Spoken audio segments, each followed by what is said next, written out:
I'm Rob Dansman, and this is The Better Semester, where I provide insight and actionable advice to parents of college students. I'm a nationally certified counselor and licensed clinical mental health counselor. Okay, welcome back, everyone. Parents, let's talk about the lifeboat your kid doesn't even know exists. Counseling and Psychological Services, or referred to as CAPS, C-A-P-S. Before you think, oh, yeah, they know where that is, let me hit you with this.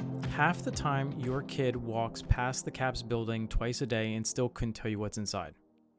Meanwhile, mental health stats for college students look like a hospital EKG during a power outage. This all sounds like I'm being really cynical. Well, you're right, I am.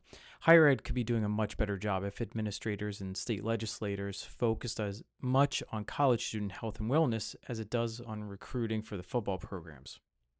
Okay, anyway, so today, here's what we're going to unpack. What CAPS is and isn't, why demand is breaking the system, how medication management actually works, spoiler, it often doesn't, how CAPS connects with disability services and faculty, and real case studies from actual universities so you know what's out there and what's just brochure copy. Okay, first, to start off with a little history lesson. The 1,000-year lag. Colleges have been around for over a millennium. The University of Kairouan in Morocco was founded in 859 AD. CAPS? It's barely out of diapers in 2025, relatively speaking. Princeton was the first to dabble in student counseling, but back then, counseling, quote unquote, meant let's discuss your moral fiber over tea.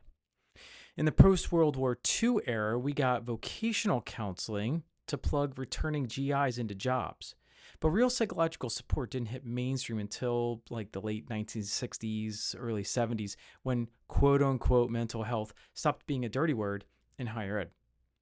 Now, CAPS is everywhere. Some are flagship models, others are duct tape and optimism as I think of it. What's the 2025 reality check here? The numbers that should scare you. Let's go over those. All right. Let's look on the demand side of this.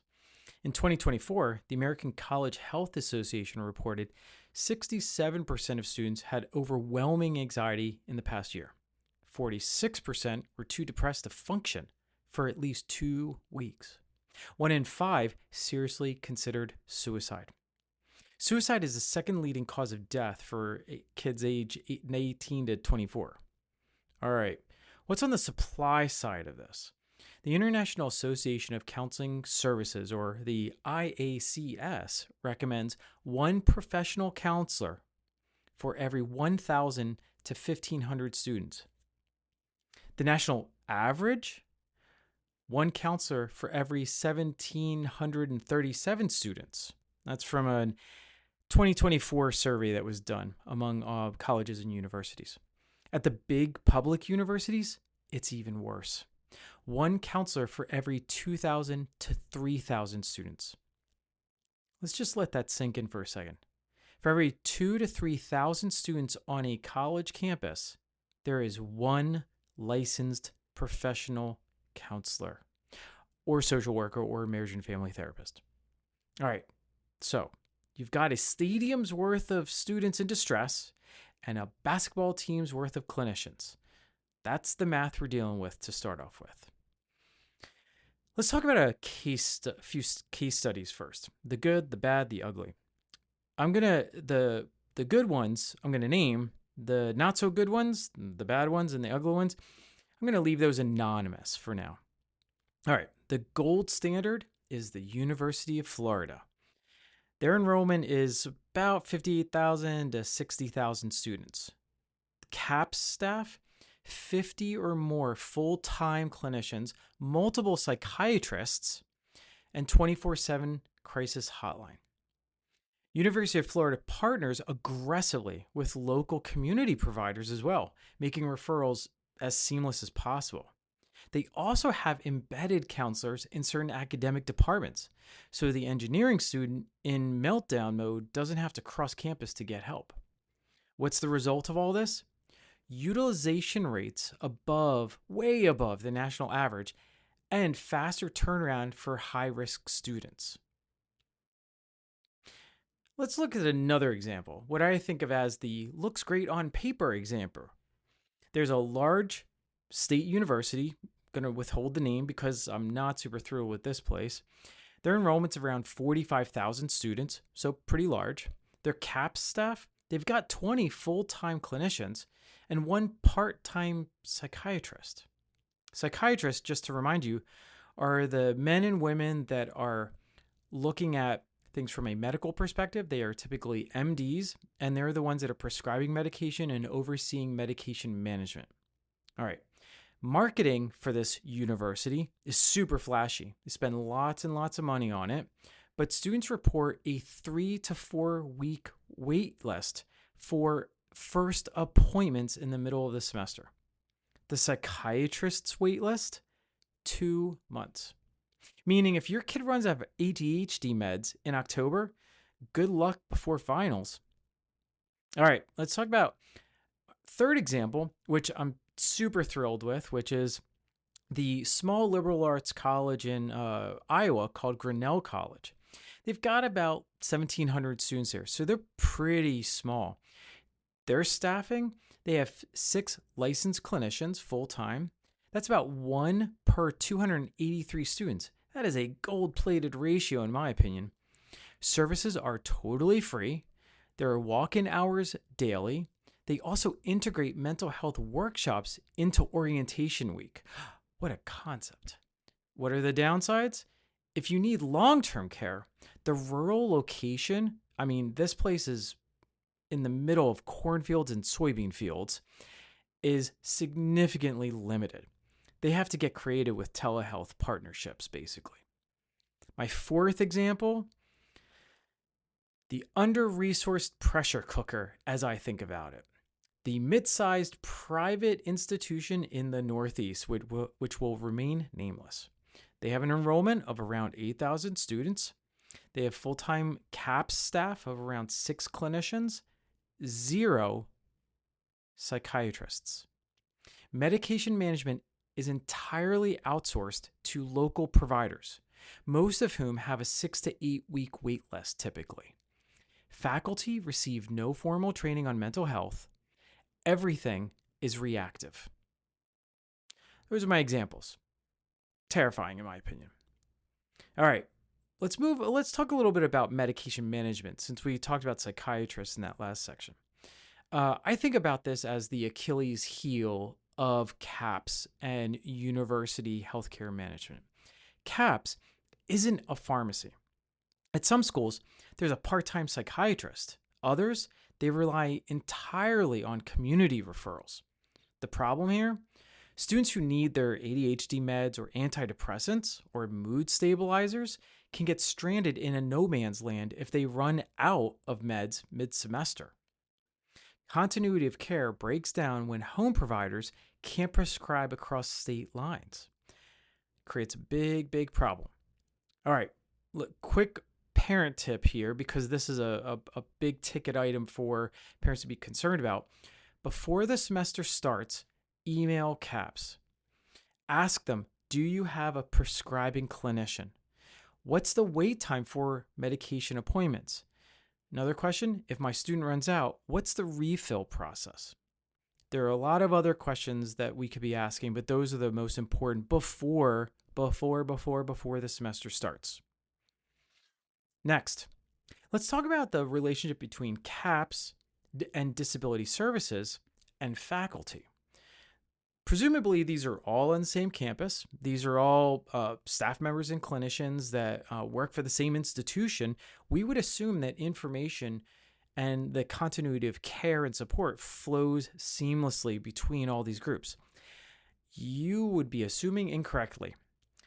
Disability services, what do they do? Well, mental health qualifies if it is a substantially limiting factor in terms of academic function, like if it impacts academic function significantly. Disability services provides accommodations, which often can include extended test time, flexible attendance, reduced course load. Sometimes they even work with housing for priority housing for students with anxiety disorders. CAPS is often the documentation provider, but only with student consent, which means disability services does not automatically get engaged if a student works with CAPS. It is incumbent on the student to make sure that there's communication and coordination between disability services and CAPS. What about with faculty? Professors aren't automatically looped in. Some universities, like Arizona State, run mandatory faculty training on recognizing distress, which is fantastic. Others, well, professors find out when a student just disappears from class. There is no formal update. They are not looped in from CAPS or disability services. All right. What are some items that we can put into kind of a parent playbook for 2025 right now? Well, first of all, require your student during orientation week, or if they're a sophomore, if they're a junior, if they're a senior, require that they get an intake in the first month of being on campus, especially if your kiddo has a history of mental health challenges, or if your spidey sense is tingling that they're struggling with something and they're going to need help throughout the semester. Next one, lock down medication management. Make sure that there are no gaps in prescription and refills. If that means coordinating with the home psychiatrist or psychiatric nurse practitioner, make sure that if you are going to go the home route and maintain just the home psychiatrist, that appointments are set up for a fall break or a Thanksgiving break way into the future, because it can be very difficult to even get scheduled with those folks back at home. If you're going to use someone on campus, make sure that those relationships are established within the first week or two of being back on campus. Next, I've talked about this one in previous blog posts and YouTube channel videos and basically all over the place. Make sure that releases of information are set up immediately. Make sure that HIPAA forms are filled out as well as FERPA forms. For more of that, Google my blog posts about FERPA and HIPAA and how to get all that stuff signed. But it is absolutely essential that that stuff is taken care of before the semester starts cranking. Next up, make sure that disability services is part of the conversation. Make sure to have them assess whether there are any accommodations that can be provided based off of these mental behavioral health challenges that your kiddo is experiencing. Finally, monitor appointment follow-through. Make sure that not only you hear about whether appointments are being scheduled, but also make sure to see if appointments were followed through with. Sometimes we get all these appointments scheduled and kiddos say like, oh yeah, I have all these things scheduled out for the semester, but then they end up not going to anything. And you don't find out about it until Thanksgiving break or winter break. Make sure that you are following up on a regular basis to confirm that they made it to appointments. All right, I'm going to wrap this up now. College is no longer just about academics and the best 4 years of our lives. It's about whether your kid can survive an emotional obstacle course while carrying a backpack full of bricks. CAPS is not perfect.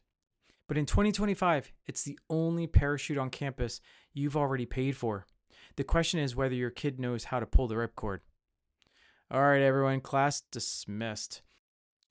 And one last thing. Before you head off, I just want to say thanks for tuning in today. All the resources discussed are in the show notes. And one final, truly last thing. If you know anyone that would benefit from this episode, please forward it along. If you liked what you heard, please subscribe to my podcast at motivatecounseling.com. Check out the YouTube channel and my newsletter. If you want even more, check out my books on Amazon. Just search for my name, Rob Dansman. See you all next time.